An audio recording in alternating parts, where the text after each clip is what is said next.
Atta Halilintar tak sekedar kowar-kowar tentang rasa geram lantaran dituding nikah siri, hingga sederet kabar miring lain lagi yang mengusik ketenangan rumah tangganya bersama Aurel Hermansyah.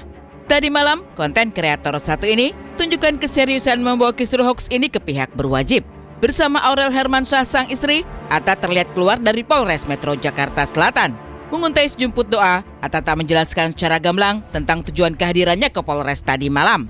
Satu hal, Atta isyaratkan rasa tak terima karena rumah tangganya diusik sedemikian rupa. Dirasa sangat mengganggu, terlebih banyak keluarga juga berani bertanya soal kebenaran kabar burung tersebut. Atta seperti memilih langkah tegas. Tak ingin isu miring terus bergulir liar dan merembet kemana-mana, maka laporan polisi dirasa jadi jalan untuk menyudahi hoax tentang rumah tangganya di kanal Maya. Mohon doanya semoga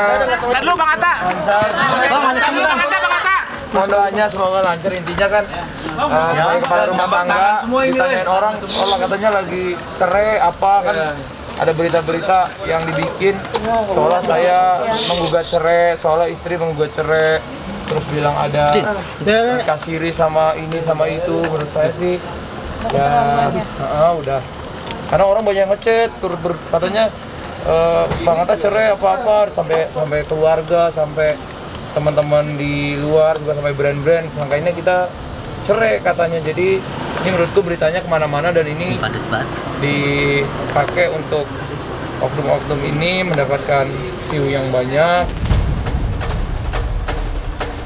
Di laman media sosialnya, Atta Halilintar juga tunjukkan keseriusan bahwa kehadirannya ke kantor polisi tadi malam bukan sekedar ancaman untuk penyebar hoax. Menimpali komentar sejumlah warganet yang ingin Atta bertindak tegas agar ada efek jera, suami Aurel Hermansyah ini berikan emoji 2 telapak tangan yang menempel. Yang memilih membagikan potret bertuliskan Satuan Reserse Kriminal Polres Metro Jakarta Selatan lengkap dengan tulisan Bismillah. Bahwa hoax Atta nikah siri yang sempat gaduh dibicarakan di lini masa juga sampai ke telinga keluarga Halilintar. Seperti pengakuan Atta bahwa banyak keluarga yang kemudian terus-terusik dan bertanya tentang kebenarannya terungkap lewat pengakuan Geni Faluk juga adik-adik Atta yang lain. Benar-benar terpana dengan fitnah yang tak sedikit orang percaya. Geni Faluk berusaha menguatkan sang putra. Geni Faluk juga mengingatkan warganet agar tak cepat menulis komentar atau kalimat yang belum tentu terbukti kebenarannya. Ini ada yang lain, jadi itu semua komunitas. Nah kalau sesuatu yang fitnah itu kan pasti fitnah itu namanya itu lebih kejam dari pembunuhan. Nah jadi bagi kami sebagai orang tua, kita menguatkan anak, menguatkan dan mengingatkan. Karena apapun itu kita selalu lihat fitnahnya seperti apa dan apa namanya itu. Memang sekarang ini zaman bencana, jadi itu tidak dapat kita elakkan. Apa aja tuh orang mudah untuk membuat satu statement yang padahal itu nggak ada sama sekali kebenarannya. Sebenarnya kalau banyak beberapa kali kayak gitu juga ada. Kita cuma banyak yang kita tahu, cuma kalau kita sendiri gara-gara nggak sampai tahu maminya terus jadi kepikiran. Ada juga yang kayak gitu, tapi ada juga yang kita baru tahu dari mami, ada juga yang baru tahu dari saat itu juga.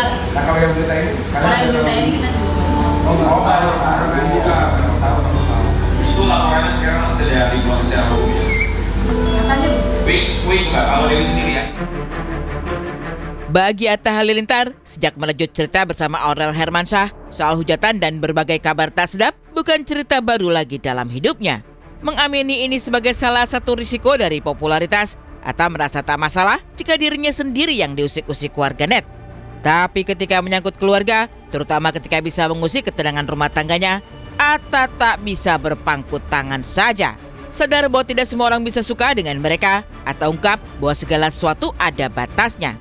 Dan perkara hoax nikah siri dirasa sudah kelewat batas. Memang di dunia kayak gini kita harus siap kalau ada yang ngomongin buruk dan lain-lain. Tapi memang kadang-kadang kan ada juga batasnya gitu. Jadi doain ya, semoga lancar.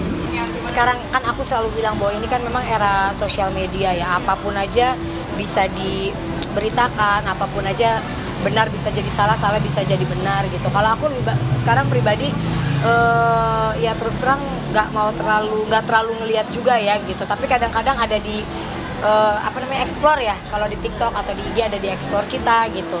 Ya kalau selagi memang itu benar ya, maksudnya apapun itu beritanya ya. Tapi kalau memang beritanya nggak benar, ya mudah-mudahan menjadi ladang pahala buat kita. Itu aja sih. Terlepas dari rasa murka, Atta hanya ingin ada efek jera, juga meluruskan segala berita miring yang kadung beredar di kanal maya. Selebihnya, Atta tak ingin ambil pusing dengan berbagai omongan miring. Semakin banyak yang menghujat, maka Atta merasa bahwa ini adalah penghapusan dosa untuknya. Jadilah fitnah yang tertuju pada keluarga mereka sebagai ladang tempat mendulang pahala. Atta dan Aurel mendapat dukungan dari seluruh keluarga. Semoga ini jadi penghapusan dosa intinya. Jadi kalau lagi banyak ujian, biasanya semoga kita dapat rahmat Tuhan, dapat kasih sayang Tuhan. Kalau dibilang capek ya namanya juga public figure ya. Kita pasti mau diberitakan apa aja ya udah biasa gitu. Jadi ya udahlah, udah terbiasa juga. Hari ini ntar ada berita ini, besok ada berita itu, ya udah biasa lah. Mudah-mudahan kita semakin kuat. Oke, kalau dilihat-lihat kan sebenarnya ini berawal dari video-video lama itu tahun 2010 sampai 2017-an gitu ya, yang dimana memang kalau kita lihat ya YouTuber raja dan queennya memang cuman Atta dan juga si Ricis gitu. Betul, dan kita juga yakin lah sebetulnya kalau misalnya ngomongin mereka berdua, apapun yang terjadi ini sudah biasa. Tapi sepertinya untuk urusan yang satu ini sudah di luar batas, maka dari itu Atta Halilintar melaporkan ke pihak kepolisian. Nah ternyata memang ada beberapa akun yang menyebarkan berita hoax tersebut. Sampai dengan sekarang kita masih belum mengetahui ada berapa akun yang pada akhirnya dilaporkan oleh Atta Halilintar. Sementara Atta Halilintar sudah speak up, tapi Ria Ricis sampai dengan sekarang masih bungkam 1000 bahasa, barangkali masih menganggap ini tidak penting bagi dia ya. Karena mungkin menurut dia kan ya sudah lah ya, biasa juga seperti hal yang sama terjadi dalam kehidupan dia sehari-hari. Jadi kayak udah ya sudahlah, mungkin kalau di sini berpengaruh besar sekali terhadap keluarga dari Atta Halilintar juga pekerjaannya. Bener. Banyak juga brand-brand yang bertanya-tanya nih, ini ada apa, apakah betul adanya, karena memang public figure pekerjaannya pasti akan berhubungan dengan sebuah brand itu. Dengan citra positif. Ya, apalagi kita tahu bahwa tentu saja Atta Halilintar kan punya pasangan, Aurel. Bagaimana dengan mentalnya, kita juga nggak pernah tahu loh ya. Walaupun memang ada yang bilang semakin tinggi pohon semakin kencang juga anginnya, tapi barangkali mereka juga adalah manusia biasa yang juga punya perasaan. Betul sekali. Jadi sudah ya, cukup tapok ya di sini netizen, dilaporin loh, syukurin loh. Was loh.